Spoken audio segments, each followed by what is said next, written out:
but he wades out on the ice by himself. And is it wading? Do you wade out on ice? I don't know. You walk gingerly. He gingerly walks out on the ice as gingerly as a Ricky Whittle can walk.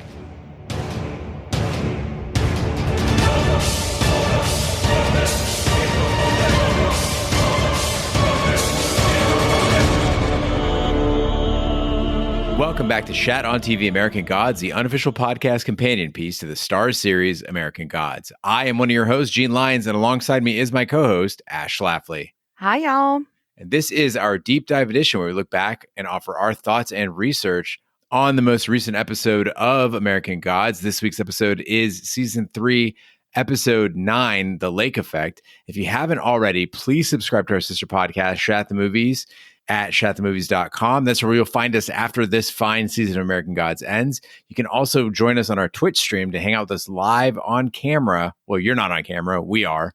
At shatontv.com/Twitch, where we play video games and host watch parties. We also have a cocktail party on Friday nights at 9 Eastern called Shap Hour, so join us there. It's also a great way to support the podcast. If you haven't found it in your heart to donate in any way to us, but you want to support us and not cost yourself anything, you can use your Amazon Prime subscription connected to a Twitch Prime account, which doesn't cost you anything, and then subscribe to our Twitch stream, and that will give us a little bit each month.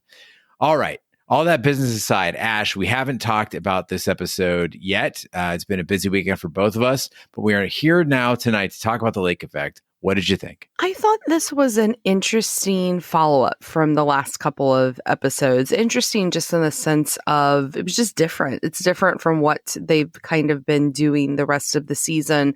And because of that, I don't know if I loved it as much. There's been this, I don't know how to describe it other than to say there's almost like a soulfulness to the episodes that have been going on in the mid part. I would say maybe from episode 4 to last week.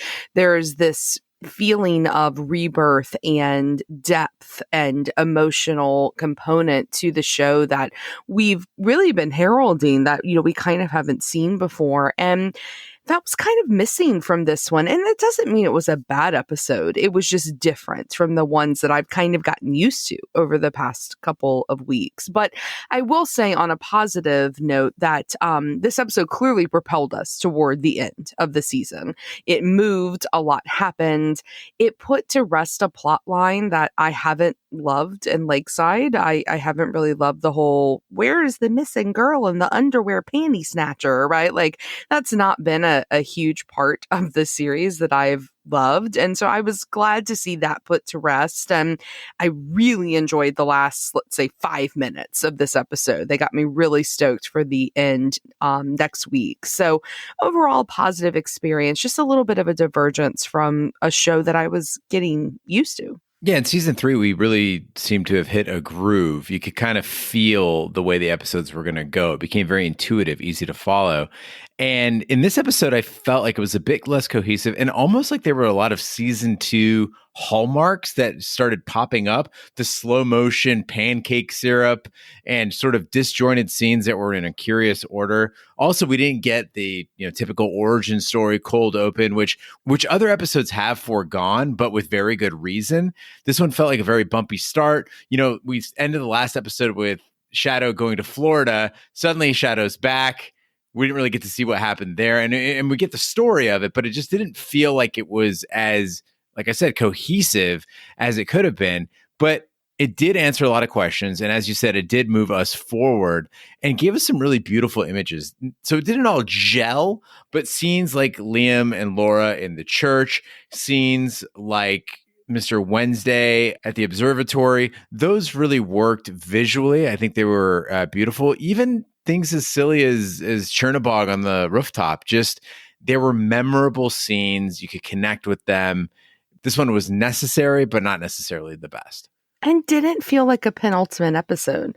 That was something I found really interesting as well, is that this was the penultimate episode of the season. And I'm used to on Shat on TV when we get to that penultimate episode that we're like, the notes just are long in length because we've got like, oh shit, we've got all this stuff to talk about. And that's okay. I'm fine with it not being that way, but it was strange. And I'll just say this about the pancake thing. I drove back today from New Orleans and we wound up going to Cracker Barrel immediately following this episode. And it was that whole like season 2 hallmark. It was really a beautiful pancake experience. Like, you're talking about beautiful imagery. Like, it was really great. And I have not had pancakes in probably 10 years. And I ate a whole big plate of them following this episode. So I've gotten really into the Kodiak cakes, protein pancakes, and I'll have them with sugar-free syrup. And it's just been my morning jam. I'm so excited every time I wake up and I get to have them. Recently discovered that Kodiak cakes, the protein is not a high-quality protein. Oh. And I don't think it's going to change my behavior, but I was really bummed out about that. So guys, if you're big Kodiak cakes fans, just know that you're not getting the best in protein. Wow. On to American Gods. So, Ash, a lot of things happen in this episode, and we could spend a lot of time talking about each and every one. But really, the 2 points of focus that I want to spend time on today, and I think you do as well, is the terminus of 2 lengthy stories that we've been told all season. One is Mr. Wednesday and his death, and the other is the wrapping up the Where Are the Missing Kids story, ending in Hinzelman, surprise, surprise, being the bad guy in Lakeside. This episode focused a lot on the Shard, which we had seen earlier in the season. This is the social media / social standing app that's being put together by Mr. World and his crew of blank-faced tech cronies. It's on its way to eclipsing Facebook. We hear that, on the news. Even an egotist like Mr. Wednesday, who might think he has a chance in this fight against the new gods, has got to realize that this thing is huge. Even if you're not the most tech savvy, you got to know it's everywhere. It's pervasive. If it's taking over Facebook at a rapid clip, that is going to be a power in this world. And Mr. Wednesday, I think, realizes that scrambling together a couple of old gods, as he tried to do in the earlier seasons, it's not going to beat back the tide. No, I mean, it's very much like, I know he became a YouTube sensation, but this is very much looking at like Tom from MySpace trying to fight back, Mark Zuckerberg. Like, it's just not going to happen. And you're going to have to come up with something else. You're going to have to come up with another strategy. And from the get-go, from that diner scene where we have Cordelia going and finding just a haggard looking Mr. Wednesday. I mean, Ian McShane looked terrible. I don't think he's looked that bad since like the episode where like Al is like dying in Deadwood. Like, he looked like shit. And I think that all of that, the whole episode, it was so heavy-handed. And I don't mean that as an insult. I think it was heavy-handed intentionally to make us see that something is happening. And so there's got to be another plot, because Wednesday's not somebody who just gives up, right? But I think he knows when he's beaten a certain way. So he's going to have to come at it from another angle. And I'm really interested to see what that is going to be after that observatory scene. And this trail of breadcrumbs didn't just start in this episode or even this season. I mean, this goes back to season 1. In season 1, Mr. Wednesday tells Shadow, "You'll set a vigil for me." He's already telling everybody how this ends up. And then, of course, in this episode, he tells Cordelia, "I'll sleep when I'm dead," in that diner scene. Again, just reinforcing the fact that he knows where this is going. This is part of the plan. Which brings us to the question of who's in on the plan, right? And I'm not sure about this. I'm not 100%. But Liam, check his actions out, right? So this leprechaun, he brings Gungnir to Laura. He doesn't have to. He's got his coin. He can go into the horde, do whatever the fuck he wants and piss off. He's got the coin. He doesn't need to bring her that spear, but he does. And then not only does he give her the spear, but then he goes along with her in the car. Why is he doing this? Like, he doesn't owe her anything. And no one seems to be asking this question. Particularly, I'm surprised Laura's not asking this question. But it seems to me like Liam might be in on the plot, that he was supposed to set things in motion. He is the one who's supposed to get Laura this spear. And maybe he has a change of heart later in the episode. But I think his intent on this journey toward Mr. Wednesday was to get that spear in Laura's hand and show her how to use it. Well, of course, why would he come back? I was very surprised last episode why he didn't just abscond with the coin and go off. It makes no sense. Laura's nobody to him. And we already know that he's connected to Wednesday, where Wednesday asked him to kill Laura previously. So we know that they're connected. We know that they have, is some sort of deal maybe that fell through or something that he's promised him again. And I want to talk about the spear a little bit because you talked about beautiful visual sequences. I thought it was an absolutely beautiful sequence where she throws the spear at the end of this episode. And it very much went like that movie 300 with the coloring where things got, really dark and really highlighted by that downward lighting.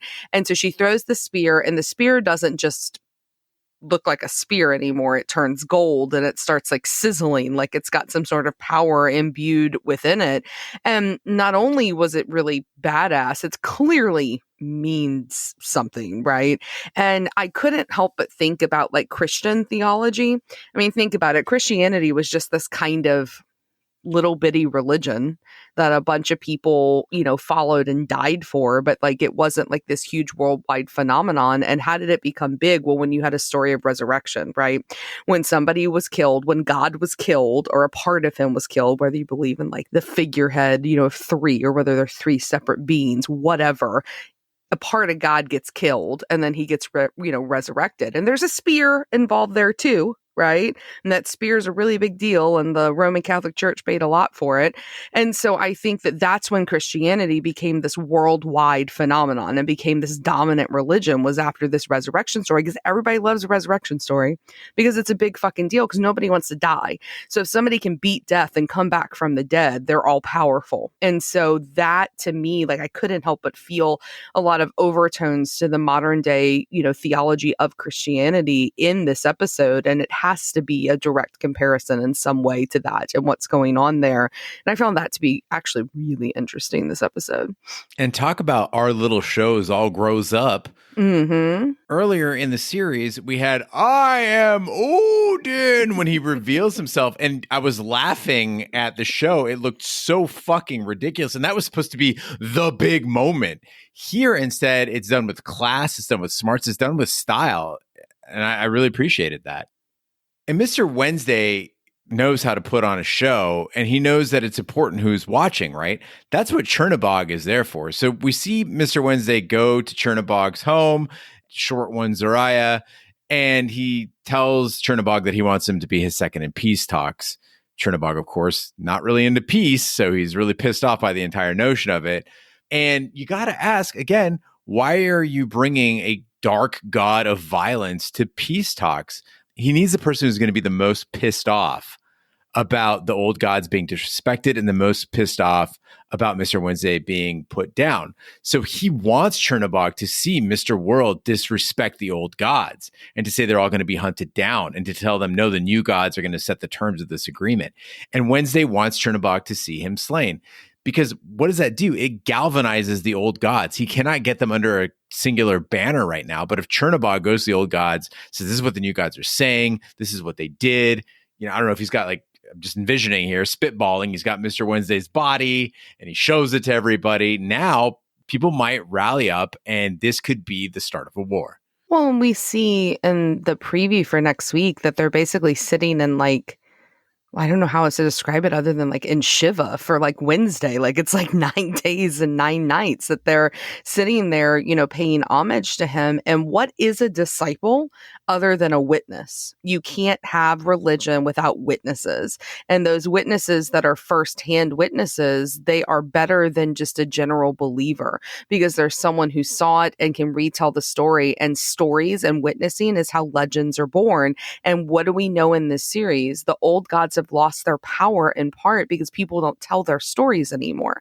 Their stories have been muddled and forgotten and mixed in with all these other faiths and legends, and then technology coming in. That's just, nobody has time for it anymore. Nobody wants it anymore. And so those stories have to be renewed and have a new vigor to telling them. And when you're angry, what's a better emotion than anger to drive forth a new movement? And as she pointed out earlier this season, that Cordelia as a character is the first character we've seen become a convert on screen, right? Now, the King Bee earlier this season was asking, what the fuck is Cordelia here for? She's a non-character, yada, yada. I think the show begs to differ here because Mr. Wednesday seems to be cultivating her and possibly Shadow as his disciples, as his worshipers, as people who care enough about him to bring him back. They might be his insurance policy. What remains to be seen, though, is this the end of Ian McShane on the show? One, I don't know, because, it ends with that really beautiful image of the crows coming to roost, right? Like, Shadow is there, and that's going to be the sign for him that his dad is gone. And if we follow through with that Christian theology, does the sun become who people worship? Shadow Moon's a lot hotter than Ian McShane. He'd look better on social media. I mean, if you're looking at trying to counteract the new gods, right? He's a better face for the movement. As long as he dances to Poison again, I'm there. And focusing on Shadow, let's talk about his role in solving this murder mystery in Lakeside. So Shadow, last episode, as we mentioned, went to Florida. He was looking for Sandy, which is Marguerite's missing kid. And he discovers that, the story doesn't check out. And Marguerite, it's revealed, she really can't cope with the reality of what happened to Sandy. So Shadow, of course, is out at the ice festival. He's doing his thing. All of a sudden, an ice sculpture of Ganesha spits out a coin at him. And then he's like, oh, yeah, trunk, elephant, the time I saw at the lake, the trunk. And he goes out.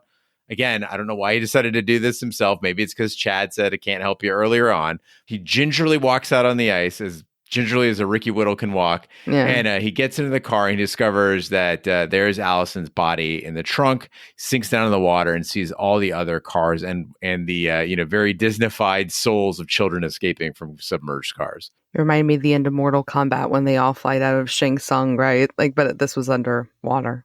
That's all was missing was his Halcyon and on playing in the background. That's it. Yeah. We'll see you in another life, brother. And out of all of that, it's revealed that Hinzelman is this kobold, which we did mention earlier in the season. It was kind of a possibility that what we'd be seeing.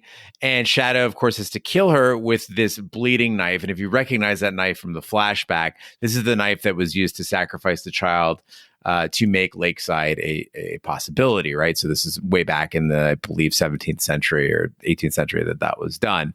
So we get Hinzelman's blood spraying across the building, causing a fire. The whole place goes up in flames. Very classic horror movie. And, it's all wrapped up with a bow. Yeah, and I call bullshit. So if, the one weapon that can kill you, you just hang it on your wall, it's just chilling there. It's pretty Buffy. It is pretty Buffy. But also kind of lame. And here's the deal. We've known this is coming. We called this weeks ago. We knew that she was the bad guy. It's fine. And I don't find that annoying that we knew it was on its way. I'm fine with things being predictable. That's okay. I'm glad that it wasn't something stupid where the cop was the bad guy or Marguerite was the killer, something ridiculous like that. But okay, come on. This is it, right? This is Derry, Maine. And she's Pennywise, and Hinzelman is the Lakeside Pennywise and takes these kids every few years. I was just waiting for her to turn into a big spider at the end that Ricky Whittle was going to have to battle with this tiny knife. This is a town where they keep saying nothing ever happens here. Nothing ever happens here. The biggest thing we have is a panty thief. Oh, and the fact that a kid goes missing every few years. That's a big deal. Right. And what do they mean by prosperity? I mean, what's the deal that people get for being in this town? A shitty ice festival every year? Really terrible fucking weather where the big thing is getting to vote on when a car falls into the water? I don't know. I think it's a pretty shitty town that you have to live in where it's this weird little suburban environment and that the kids have to die as a result to give us this weird shitty little suburban environment. The kids are what's in the pasties. I don't know. It looks pretty nice to me, Ash. I mean, shit, I don't know how things are going in Houston. Everyone has a job. The food looks pretty good. People are friendly. The festival looks fairly baller. And there's not a lot of ugly people in town. People are pretty attractive. I guess. I really do appreciate you just made a Sweeney Todd reference basically just now, though. So we got Sweeney Todd, we've got It, and Maybe. And, in talking about people, stupid people, let's go back to It.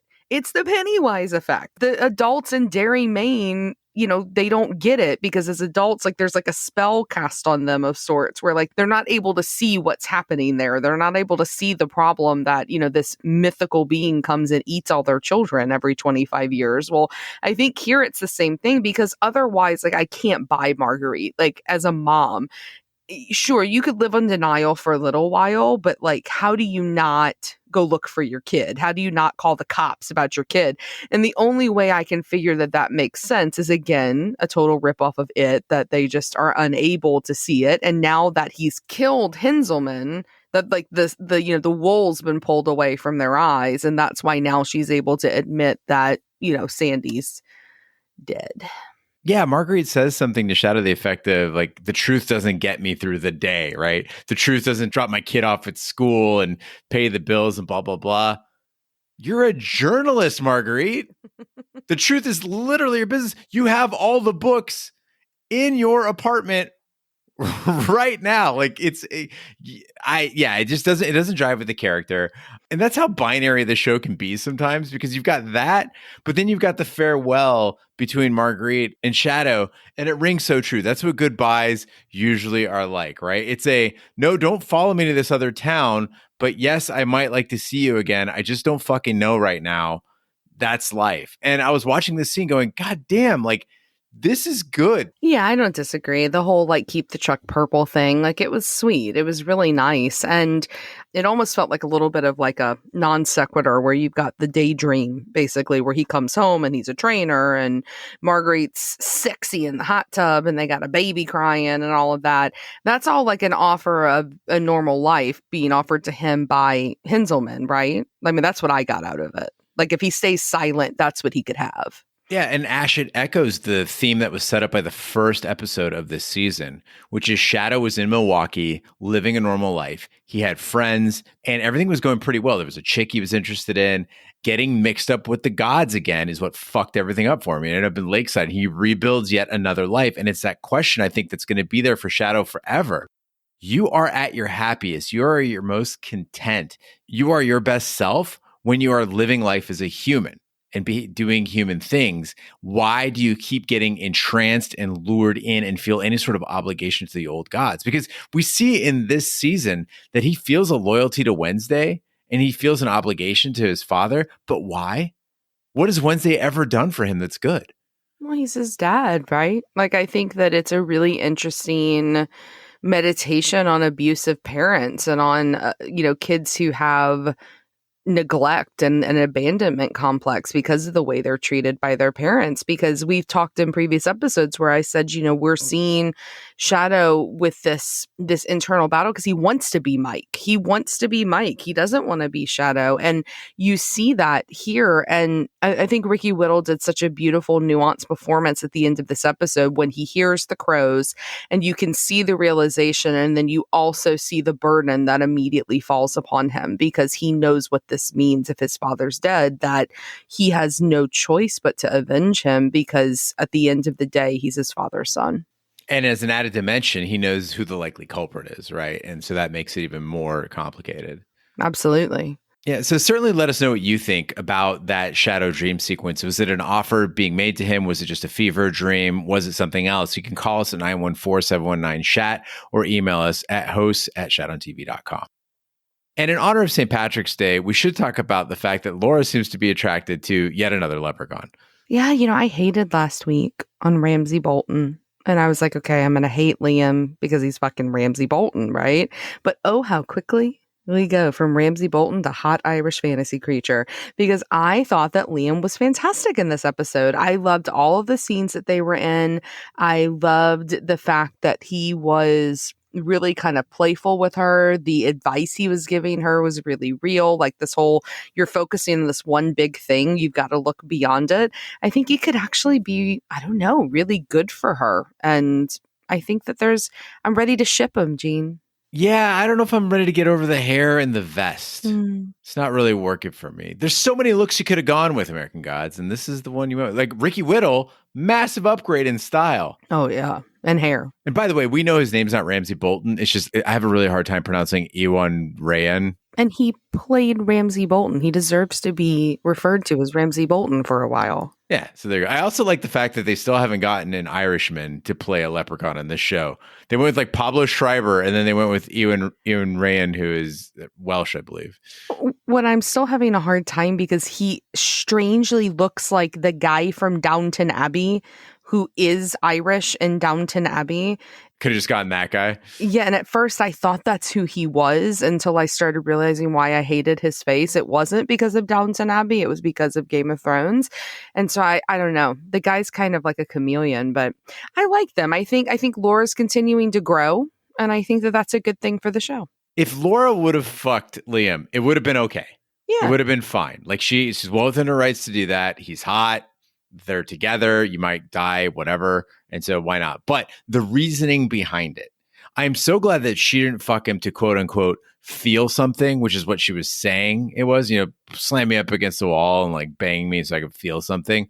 I would say Laura's feeling quite a bit lately and doesn't really need to get plowed to feel anything. Like she's not experiencing that numbness anymore. That's not the character that she is right now. It's not what she's going through at the moment. So again, it would have been fine if she did, but also the fact that she didn't, it made sense. It didn't just come out of the blue where there was no development of this character. And then she's like, you know what? I'm not like that anymore. That's not what happened here. And I think that deserves recognition. Well, not to get too deep, but I think that what she realizes is that the reason, she wants to have sex with him is so she stops feeling things. And I think she has learned from Salim over the past few weeks that she has to feel them now, that she has to get out of, maybe she won't end up in purgatory again if she actually feels the things that she's supposed to feel, no matter how shitty they are. And she's used sex as a weapon to not feel. And so I think that that's huge growth for her and reason why maybe eventually we can ship these two. We got to come up with a name. All right, that's your challenge, everybody. Call us at 914-719-CHAT or email us at host@shatontv.com or hit us up on Twitter and let us know at ShatOnTV what you think the relationship name should be for Laura Moon and Liam the Leprechaun. Liam the Leprechaun. All right, that concludes this week's episode of Shat on TV American Gods. We hope you enjoyed and will join us next week for more. It is the last episode next week, the finale for season 3. Be sure to follow us on social media and share with a friend. We're on Twitter, Snapchat, and Instagram at Shat on TV. On Facebook, just search for Shat on TV Podcast. The website is shatontv.com. You can email us, hosts@shatontv.com, or call us 914-719-CHAT. Our Twitch stream is shatontv.com/Twitch. Also, we had a couple messages this week asking on various channels how to find the Shat on TV podcast on Apple. We have a different podcast for each show. So if you just look it up by the show or search for Shat, then you can find our full suite of properties, if you will, and then just find the show that you want. So, but if you go looking for Shat on TV, there is no actual podcast called Shat on TV. But there is a podcast called Shat the Movies, our sister podcast, where we join our good friend Big D, Dick Ebert, to cover 80s and 90s movies commissioned by you, the listeners. We just completed our 200th episode and are charging hard toward our 300th. Find our past and future episodes at shatthemovies.com. Wherever fine podcasts can be found, including iTunes, Google Play, Stitcher, Pandora, Spotify, and YouTube. Be sure to subscribe. And if you stop by iTunes, please leave a review that helps the podcast grow. On behalf of my co-host, Ash Schlafly, and Big D, Dick Ebert, I'm Gene Lyons. Be sure to join us next week for the season finale of American Gods, Tears of the Wrath-Bearing Tree.